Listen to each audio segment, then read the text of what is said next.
He was a billionaire who misplaced something extremely valuable, something that could have changed the course of his life for the worse.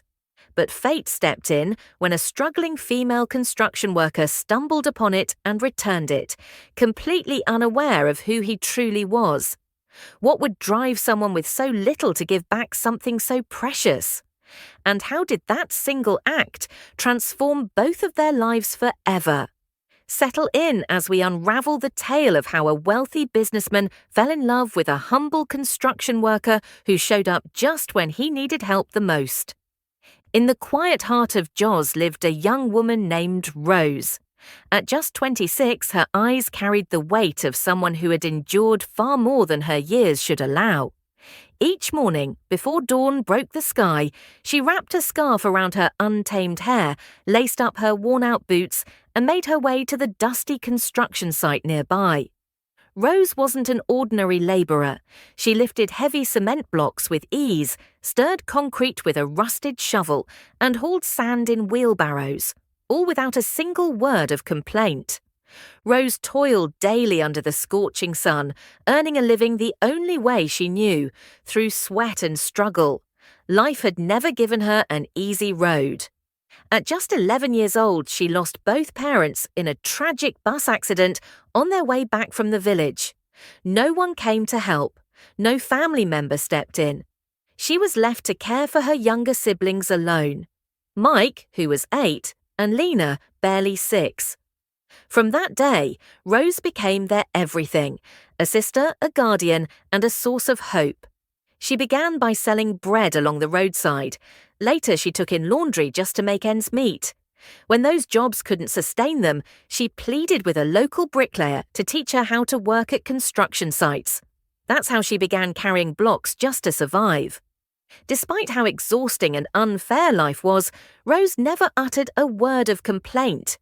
Sometimes, when her hands trembled from fatigue, she'd sit quietly at the edge of an unfinished building, gaze up at the sky, and softly say, "One day, things will turn around." What she didn't know was that change was already on its way. Elsewhere in the same city lived a young billionaire named Kevin.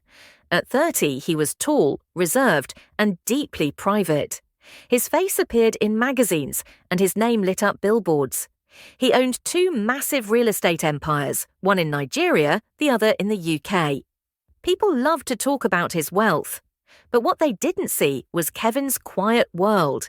He disliked loud crowds, stayed away from clubs, and could spot fake smiles from a mile away. Though born into luxury, Kevin remained humble. His mother, a gentlewoman with warm eyes, had always told him, "Treat everyone with respect, no matter how small they seem. True riches lie in your character." He carried that wisdom everywhere.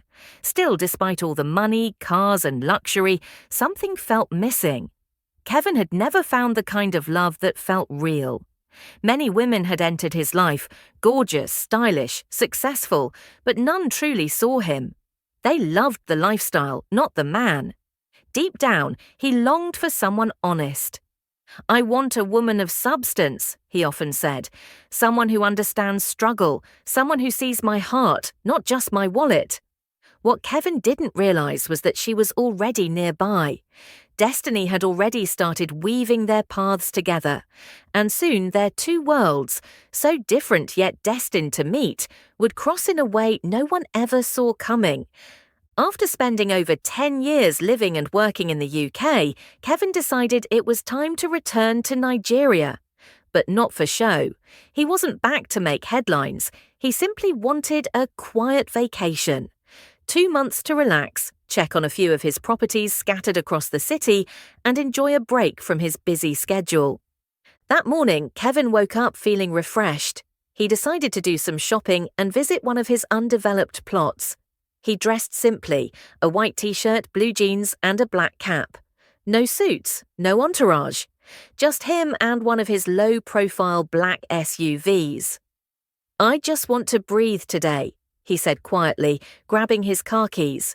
He drove himself to a nearby supermarket, close to the land he intended to inspect. Inside the store, Kevin moved through the aisles, picking up snacks, drinks, toothpaste, and other necessities. He smiled politely at the cashier, paid, and slid his black wallet into his back pocket. But as he stepped out of the store toward his car, something slipped from him: his wallet. He didn't notice.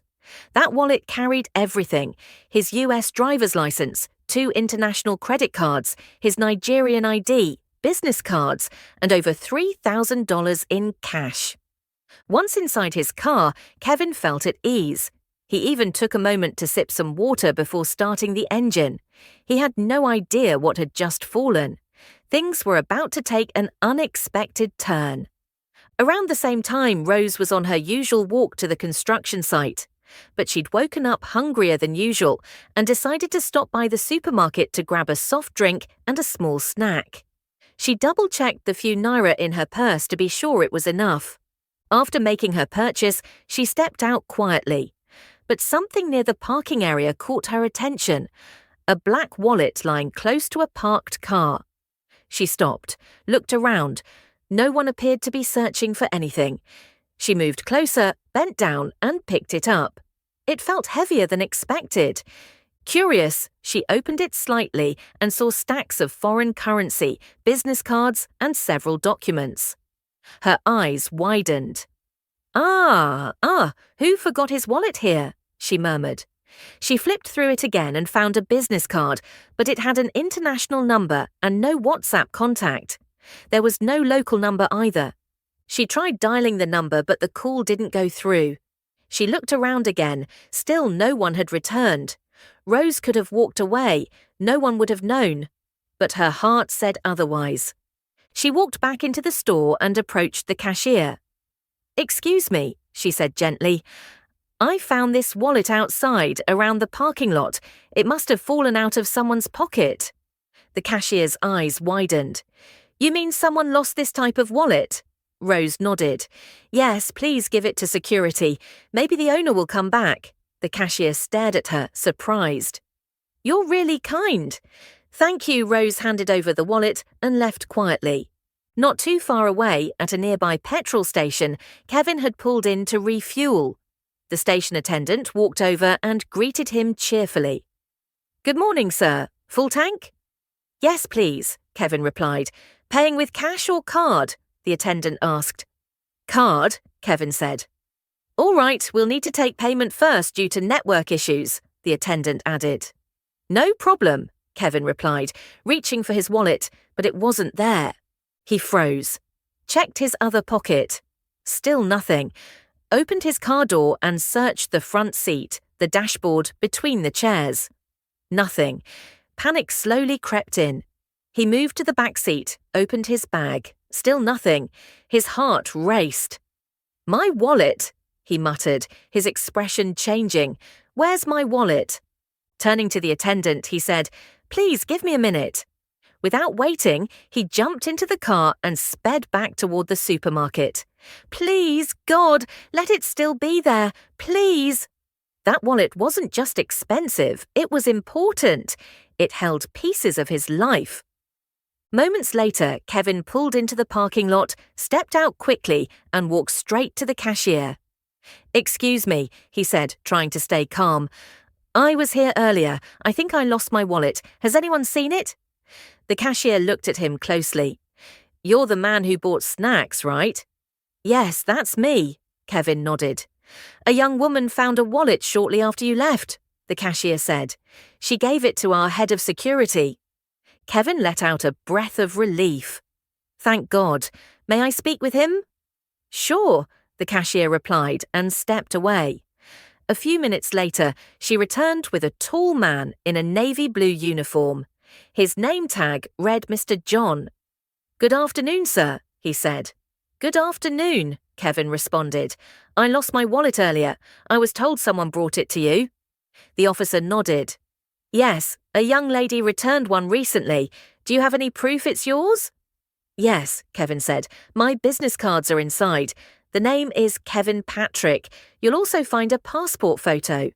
Mr. John opened a drawer, brought out the black wallet, and checked. Sure enough, business cards, documents, photo, all matched. He looked at Kevin and nodded. "You're right, it's yours. He handed it over. Kevin slowly opened the wallet. Everything was intact: the cash, the IDs, the cards. Not a single thing was missing. He clutched the wallet, looked up, and asked, "Where is the lady who returned this?" The cashier smiled. "She didn't stay. She just came in, said she found the wallet and handed it to us. No name, no number, just honesty." Kevin blinked. "She didn't leave a contact?" "No, sir." Kevin paused. Then he asked for paper and a pen. He scribbled his phone number and folded it neatly. "Please," he said, handing it to the cashier. "If she ever returns, give this to her. Tell her to call me." "I will," she promised. Kevin then pulled some Naira notes from the wallet and gave them to both the cashier and the security guard. "Thank you," he said, "for keeping it safe and for honoring honesty." They smiled gratefully.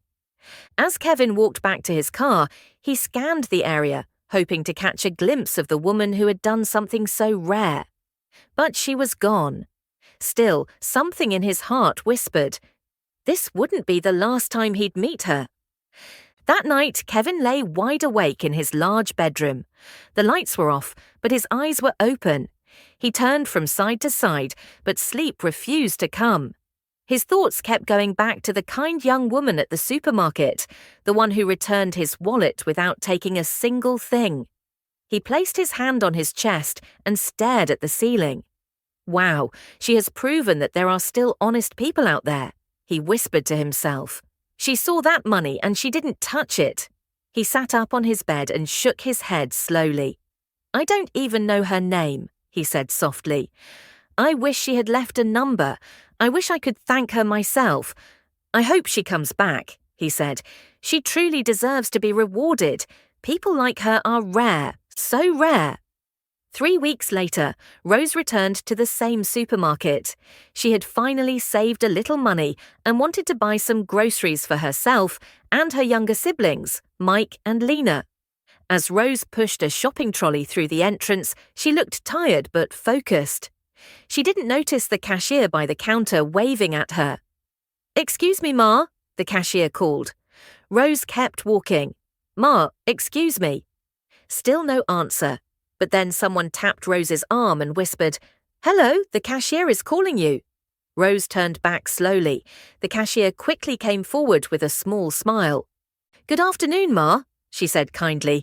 "I'm sorry for disturbing you, but someone asked me to give you this." She handed over a folded piece of paper. Rose blinked in surprise. "Who gave you this?" she asked. The cashier's smile grew. "The man whose wallet you returned weeks ago. He said, 'If you ever came back, I should give this to you.'" Rose froze. Her fingers tightened slightly on the paper. She looked down at it. There was a phone number written on the paper. Her heart beat faster. She didn't expect anything. Not after 3 weeks had passed. She had forgotten about it even. "Oh, okay, thank you," she said softly. The cashier nodded. "He seemed very serious about wanting to thank you," cashier said. Rose folded the paper and held it in her hand as she continued shopping, but her mind was no longer fully in the store. She kept thinking about the paper and what it could mean. On her way home, she carefully put the paper inside her shopping bag. When she got back to their small apartment, she dropped the bag in the corner and went straight to the kitchen. Later that evening, when Lena, Rose's younger sister, had unpacked the items Rose bought from the supermarket and was cleaning the house, she gathered the used paper bags that Caroline had returned with from the supermarket and disposed of them in the waste bin outside the house. She had no idea that there was a phone number inside the paper bags.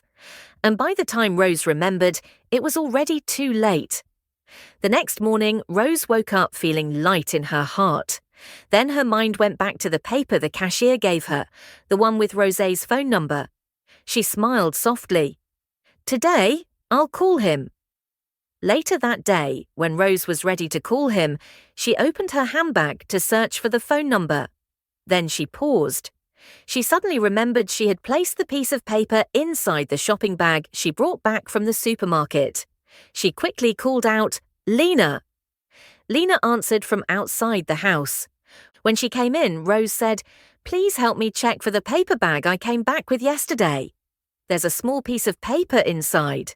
Lena froze for a moment, then replied, Is it something important?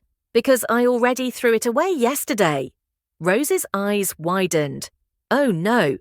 Without thinking, she ran out barefoot across the street, straight to the big green waste bin by the corner.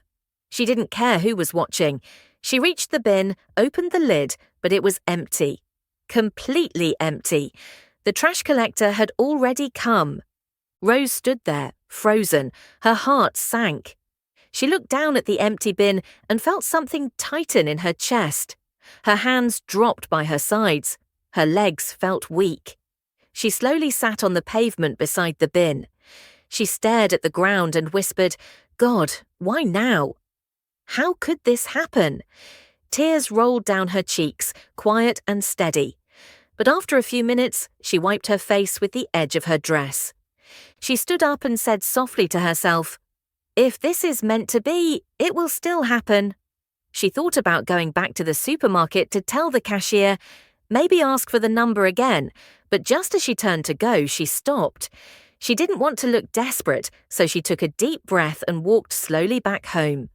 But deep inside her heart, something still hoped. 2 weeks passed. Life went on. Rose went back to work at the construction site, waking up early, coming home late as usual. Then, one Saturday morning, her neighbour knocked on the door. Rose, the woman said, there's a free outreach at the local government secretariat. They're giving out food, books, and even free beverages.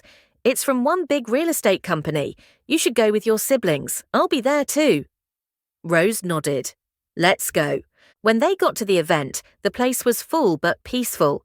People stood in line. Volunteers gave out bottled water, beverages, and packs of rice. Rose was given a small pack of rice and some tomato paste. As she turned to leave, something caught her eye. By the refreshment table, a lady was helping to serve juice. Her face looked familiar. Rose looked again. It was the cashier from the supermarket. The lady looked up, squinted, then smiled brightly. Ah, you're the one who returned the wallet, right? Rose smiled. 2. Yes, Ma, I'm the one, but I lost the number you gave me. The lady's smile grew wider. She leaned close and whispered, The man is here. He's the one sponsoring this whole event. Carolee's heart jumped. She froze. Her eyes slowly scanned the crowd. Was this the moment she had been waiting for? The cashier looked around for a moment, then gently pointed toward a black SUV parked quietly at the corner of the field. That's him, she said, smiling. He's the man sitting inside that SUV. Let me go and tell him you're here. Rose's eyes widened. She quickly shook her head. No, please, there's no need for that, she said softly. I didn't come here for that.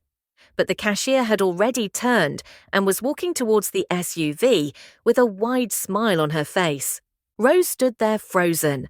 Her heart was beating fast. She felt her hands sweating. Just a few seconds later, she saw the cashier walk up to the car, bend slightly, and speak to the man inside, pointing toward Rose. Then the man stepped out. It was Kevin. He looked toward where the cashier was pointing. Then his eyes met Rose's. He walked toward her slowly, and when he reached her, he stopped and smiled gently. I finally met you, he said in a calm voice. Rose smiled back shyly. Good afternoon, sir. What's your name? Kevin asked. I'm Rose, she said, her voice soft but clear. Kevin nodded and smiled again, shaking his head slowly. You have no idea how long I've been trying to find you, he said. Rose looked at the ground, then replied, I lost the number the cashier gave me. I kept it in a bag, but my siblings threw it away. Kevin smiled lightly. I'm sorry about that, but maybe today wasn't a mistake. Maybe we were meant to meet here. He looked at her kindly. How did you hear about this event? Rose replied, A neighbour told me, so I decided to come. That's nice, I'm really glad you came. Then he brought out his phone and held it out to her. Please type your number here, he said. Rose took the phone with both hands and carefully typed in her number. Then he gave her a missed call right away so she could save it. Please call me when you get home, Kevin said gently. Rose smiled brightly. Okay, sir, she replied, her voice full of joy. Before leaving, Kevin reached into his car and brought out a small brown envelope. He handed it to her quietly. Just a little something, he said. Use it for your groceries. Rose's eyes filled with gratitude. She held the envelope close to her chest. Thank you, sir. God bless you, she said. Kevin smiled again, nodded, then turned back toward the group of organizers nearby. Rose turned and began to walk toward the main road. She got to the bus stop, waited for a few minutes, then a small yellow bus going to her area arrived. As Rose got into the bus, she squeezed into a small space near the back. The bus was already full, and the noise of traffic filled the air. She sat down quickly, placing her handbag on her lap. A few minutes into the ride, the bus began to slow down. They had reached her bus stop. Rose hurriedly opened her handbag to bring out money to pay the driver, but right on top of the money was her phone. Without thinking, she lifted the phone and placed it gently on her lap so she could reach the cash underneath. The driver then shouted, "Madame, where's the money? Please step down, you're delaying me." Rose grabbed the money, handed it over, and then quickly picked up her bag and the pack of rice she got from the event. In the pressure to get off before the bus moved again, she forgot the one thing she had placed on her lap, her phone. She stood up fast, stepped off the bus, and joined the crowd on the sidewalk. The bus door closed behind her, and the driver pulled away. Inside the moving bus, Rose's phone quietly slipped from the seat to the floor, unnoticed. She had no idea what she had just lost, not yet. When she got home, she reached into her bag to call Kevin and thank him again. But her fingers met empty space. The phone was gone. Then it hit her. The phone had been on her lap, and she must have stood up too quickly. Rose sat on the floor, her eyes red, but her tears held back. She closed her eyes and whispered softly, "God, you are faithful." Even in her pain, she chose to believe. That same night, Kevin sat in his living room, heart warm with excitement. He replayed the memory of Rose's quiet smile, her soft voice, and the light in her eyes when he gave her the envelope. He wanted to hear her voice again. Picking up his phone, he dialed the number she had entered earlier. But it didn't ring. It went straight to voicemail. "This number is switched off." He tried again, still off. Maybe her battery died, he thought. Or maybe she's resting. 30 minutes later, he tried once more. Still off. Kevin leaned back on the couch, a faint unease creeping into his chest. "Why's the phone still off?" he whispered. By morning, he was restless. Dressing quickly, he drove to the same supermarket. Spotting the cashier, he walked straight to her. "Good morning," he greeted. "Good morning, sir. Please, do you know where that young lady lives? The one who returned my wallet, Rose?" The cashier paused, then shook her head. "No, sir. She never told us. She only came to shop and left." Kevin's shoulders sank. He forced a smile. "All right, thank you." Walking back to his car, his thoughts churned. Did she block me? Did something happen? He sat in silence for a moment before starting the engine and driving home. 2 days later, hoping to clear his mind, Kevin went to visit a relative. While driving along a quiet street on the outskirts of town, something caught his eye. An elderly woman sitting beside a small wooden stall. Her head rested against a dusty wall, legs stretched out. A few bananas lay on the table. At first, she seemed vaguely familiar. Kevin slowed down, eyes fixed on her face as he drove closer. His chest tightened. "Yes, that's her," he whispered. Pulling over quietly, he switched off the engine and stepped out. "Mommy," he called gently. The old woman startled, her eyes clouded with confusion. "Please, who are you?" Kevin smiled softly. "It's me, Kevin, son of Patrick, husband to Christabel." Her eyes widened. She studied his face, then covered her mouth with both hands. "Patrick? Your father is Patrick, and your mother, Christabel?" Kevin nodded. "Yes, Ma." A small cry escaped her lips as she hugged him tightly. "My son, you've grown so much. I used to carry you on my back when I worked for your parents. Ah, God is wonderful." Kevin held her hands. "Mommy, what are you doing here? Why are you sleeping outside?" The old woman sighed and looked away. "It's a long story, my son." Kevin didn't need to hear more. He gently took her arm. "Come, let me take you home." Without hesitation, she followed. He helped her into his car, and they drove off quietly. When they got to his house, he gave her a warm room to sleep in, fresh clothes and food. The next morning, Kevin walked into her room and greeted her with a smile. "Good morning, Mommy," he said. The old woman sat up slowly and looked at him with tears in her eyes. "Good morning, my son," she replied. Kevin quickly came closer and used a handkerchief to wipe her tears, but her voice broke as she spoke. "My son, God will bless you. You don't know what you've done. You've taken me away from shame and begging." Those words cut deep. Kevin looked at her and said in a calm, firm voice, "You will never beg again." And he meant it with all his heart. Then Kevin led the old woman to the sitting room.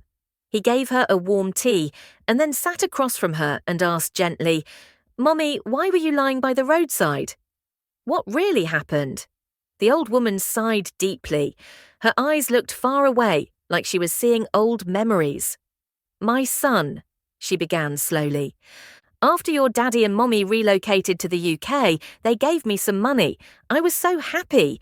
I used it to start a small business. I began selling food items in a local market. I also rented a small apartment." Kevin listened quietly, nodding as she spoke. "Things were going fine at first," she continued. "But years later, the business started going down. Food prices went up.